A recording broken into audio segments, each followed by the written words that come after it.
सिरोमटोली अब बन गया है तो तुरंत में तोड़ा नहीं जा सकता है, प्रक्रिया में आएगा। सरूल भी और आदिवासी समुदाय चिंतित ना हो।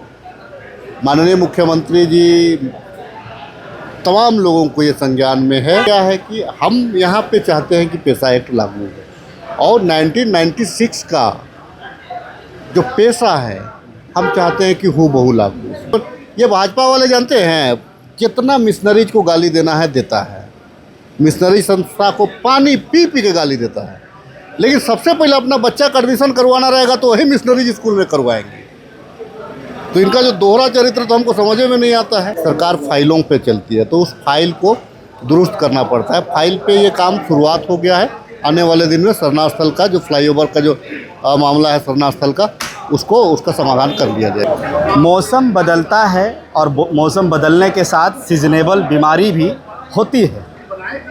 झारखंड अलग हुए 25 साल हो गया है और 2000 ईस्वी से अब तक सीजनेबल बीमारी होता आ रहा है, इस बार भी हो रहा है। देखिए मार्च अप्रैल का महीना है और शिक्षा जो है ये बच्चों का एडमिशन भी होना है, लेकिन इसकी देख रहे हैं कि बीमारी उठना शुरू हो गया है। विधायक लोग जो है सो आवाज़ उठा रहे हैं। देखिए बीमारी कल के तारीख में भी होती थी, लेकिन कल के तारीख में इतना सोशल मीडिया नहीं था तो लोग जागरूक नहीं थे। अब जो क्या है कि सोशल मीडिया पे सारा चीज़ आ जाता है। नतीजा क्या है कि पता चलता है कि भाई बिहार में क्या हो रहा है, यूपी में क्या हो रहा है, कर्नाटक में क्या हो रहा है, मणिपुर में क्या हो रहा है, जम्मू कश्मीर में क्या हो रहा है, या आपको साहिबगंज में क्या हो रहा है, तो चाईबासा में क्या हो रहा है, तो ये पता चलता है। तो उसका आंकड़े पे सरकार के जो माननीय सदस्य होते हैं सरकार को आगाह करते हैं कि भाई आप इस पे संज्ञान लीजिए। तो प्राइवेट स्कूलों का जो अभी मामला उठा है, भाजपा के विधायक भी उठा रहे हैं, तो इस पे जो है सो आपकी सरकार की क्या? देखिए ये प्राइवेट स्कूल कोई एक साल भर में तो नहीं, ये भाजपा वाले जानते हैं कितना मिशनरीज को गाली देना है देता है, मिशनरी संस्था को पानी पी पी के गाली देता है, लेकिन सबसे पहले अपना बच्चा का एडमिशन करवाना रहेगा तो वही मिशनरीज स्कूल में करवाएंगे। तो इनका जो दोहरा चरित्र तो हमको समझ में नहीं आता है। फीस लेना अलग चीज़ है, माफ़ होना भी अलग चीज़ है, नहीं होना चाहिए। अब डीएवी में जाइएगा तो मिल ही नहीं पाइएगा प्रिंसिपल से, क्या करिएगा उसको? तो लगता है कि शिक्षा में आप दोहरी नीति अपनाई जा रही है। नहीं, शिक्षा में एक क्रांति आनी जरूरी है। शिक्षा में क्रांति आनी इसीलिए ज़रूरी है कि शिक्षा और स्वास्थ्य कोई भी सरकार हो इसको फ्री करना चाहिए। एक ज्वलंत मुद्दा जो देखने को मिल रहा है, अभी ये तस्वीर जो सामने झारखंड प्रदेश से आ रहे हैं, आप खिजरी से विधायक हैं और अनुभवी भी हैं।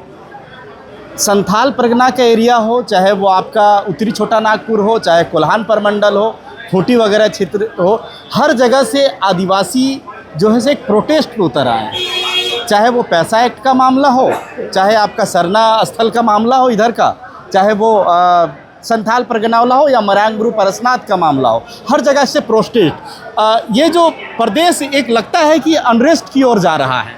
नहीं, वैसे नहीं है। यहाँ की व्यवस्था अभी जो है ना भारतीय जनता पार्टी की जो रही थी, हम लोगों ने पिछला टर्म में सपना दिखलाया कि ये सरकार को करना चाहिए, हम लोगों ने करने का दिशा में बढ़े।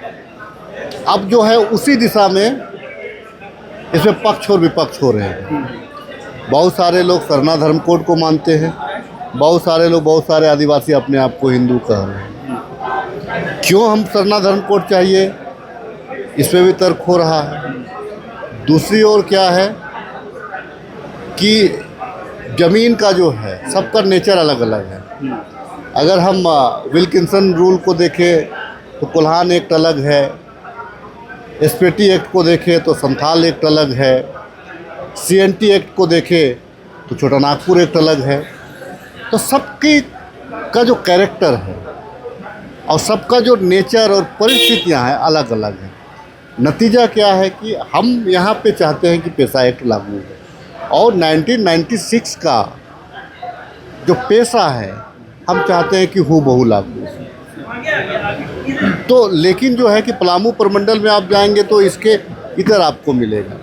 तो यह चूँकि यह राज्य 5th शेड्यूल राज्य है, इस 5th शेड्यूल राज्य में पेशा होना ज़रूरी है और मूल पेशा का होना ज़रूरी है, उसका मैप भी समझ। अभी सरहुल भी है, सरहुल भी होना है, और ऐसे वक्त में जो सरना स्थल है आपका फ्लाईओवर का मामला देख रहे हैं कि ज़्यादा कुछ पकड़ रहा है, वो इस पे आप बनेगा, थोड़ा वक्त चाहिए। अब बन गया है तो तुरंत में तोड़ा नहीं जा सकता है, प्रक्रिया में आएगा। सरहुल भी और आदिवासी समुदाय चिंतित ना हो। माननीय मुख्यमंत्री जी तमाम लोगों को ये संज्ञान में है कि जो हमारा आस्था का केंद्र बिंदु है, अगर कहीं चूक हुआ है इसको दुरुस्त कैसे किया जाए, वहाँ झांकियाँ कैसे आएँ जुलूस में, उसका प्रबंध कैसे हो और परमानेंट प्रबंध हो। चाहे वो रैंप को हटाने की बात हो, चाहे वो आपका उस पर और कोई नया कोई वैकल्पिक व्यवस्था करने की बात हो, सिरोमटोली सरना स्थल के लिए ये होना है। सिरमटोली सरना स्थल, देखिए दादा एक मिनट, जैसे देखिए वहाँ जो है डीपीआर जब तैयार हो रहा था उस समय सूचना दी गई थी, लेकिन वो सूचना को दरकिनार करके उसे इग्नोर करके फ्लाईओवर बनाया गया। नहीं, कोई सूचना नहीं मिला है, वही ना रोना। शिक्षा मंत्री कह रहे हैं नहीं, ये जो है देखिए, सूचना अगर होता कि सरना स्थल का फ्लाईओवर, यही तो मैं कह रहा हूँ कि जो 2 महीना में जो काम हो रहा है, अगर 6 महीना बिफोर होता तो शायद अभी तक रास्ता भी उसका निकल जाता। लेकिन घबराने वाली बात नहीं है, इसका रास्ता आने वाले दिन में, बहुत ज़्यादा दिन नहीं, 2-4 महीना में इसका निकल जाएगा और परमानेंट रास्ता निकल जाएगा इसका। लेकिन ये जो प्रोटेस्ट अभी चारों तरफ हो रहा है, आपको नहीं लगता है कि ये जो अनरेस्ट है इसको सरकार को जल्दी समाप्त करना चाहिए? नहीं तो सरकारें क्या, मतलब तुरंत केवल आदेश पे नहीं ना चलती है, सरकार फाइलों पे चलती है, तो उस फाइल को दुरुस्त करना पड़ता है। फाइल पे ये काम शुरुआत हो गया है, आने वाले दिन में सरना स्थल का जो फ्लाईओवर का जो मामला है सरना स्थल का, उसका समाधान कर लिया जाएगा। शुक्रिया।